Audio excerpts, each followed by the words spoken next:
বৃষ্টি স্নাত আরও একটি সকালের শুভেচ্ছা জানাচ্ছি সবাইকে। এটা ছিল একদম শেষের দিনের ভিডিও আন্দিগো সিদ্ধেশ্বরী মন্দিরে। প্রথম 2 দিন আম্বাবাজির জন্য আমি পূজা দিতে পারিনি, তাই লাস্টের দিনে সকাল সকাল একদম উপোস থেকে মায়ের মন্দিরের উদ্দেশ্যে বেরিয়ে গেলাম। তখনও গুড়ি গুড়ি বৃষ্টি পড়ছিল। আমরা যাব, দেন পূজা দিব, মায়ের চরণে জল ফুল দিব, তারপর শিবকে স্নান করাবো। সব কিছু নিয়ে থাকছে আজকের এই ভিডিও। প্রথম থেকে শেষ পর্যন্ত দেখবেন, আশা করি ভালো লাগবে। মন্দিরের বাইরে থেকে একদম রাস্তার মুখ থেকে আমি আজকের ভিডিওটা শুরু করেছি। চলে এসেছি মন্দিরের ভিতরে, তখনও বৃষ্টি পড়ছিল। আমার ভিডিওতে হালকা হালকা বোঝা যাচ্ছে বৃষ্টির সিনারিটা।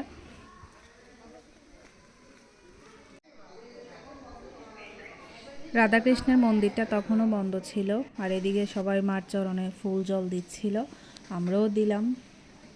আমি নিজেরটা নিজে ভিডিও করতে পারিনি, কারণ কেউ সাথে ছিল না, মা আর পিসি ছিল।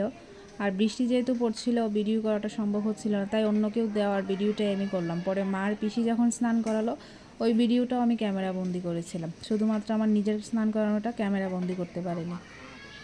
মা অনেক জাগ্রত, যে আশা নিয়ে মায়ের কাছে যায়, মা সবার আশা পূর্ণ করে। জয় মা সিদ্ধেশ্বরী, জয় রাধা গোবিন্দের জয়, জয় গোপালের জয়। আস্তে ধীরে ভক্তবৃন্দরাও আসছে। বৃষ্টির জন্য ওই দিন পূজাটাও দেরিতে শুরু হয়েছিল। এই মন্দিরটা অনেকটা লোকনাথ বাবার মন্দিরের মতো বারোদির।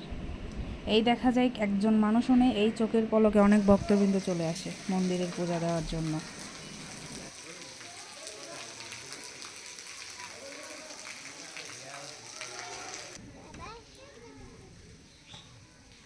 অবশেষে এখন রাধাকৃষ্ণকে দর্শন করার সময় হলো।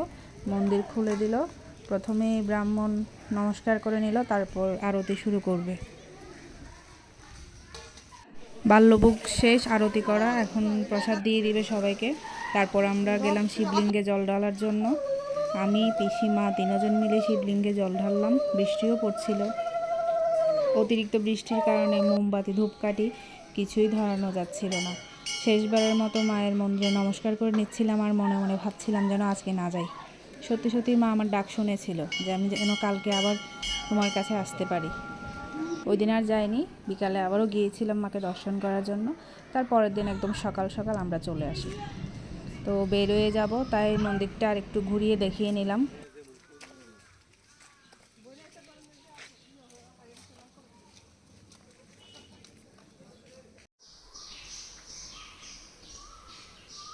বিকালে বৃষ্টি ছিল না, তাই আমরা আবারও গেলাম মন্দিরে। আর এটা হচ্ছে মন্দিরে ভক্তবিন্দুরা প্রসাদ নেয় সেই জায়গাটা। এখানে সাইডে দিয়ে অনেক থাল বাসন গ্লাস ধুয়ে দিয়ে রাখা হলো। তারপর ভক্তবিন্দুরা প্রসাদ নেওয়ার পর যে এখানে হাত ধুবে, সেই জায়গাটাও আপনাদেরকে একটু করে দেখালাম। আর এই মন্দিরে অনেক বড় একটা পুকুরও আছে, সেটাও আপনাদেরকে একটু করে দেখিয়ে দিলাম।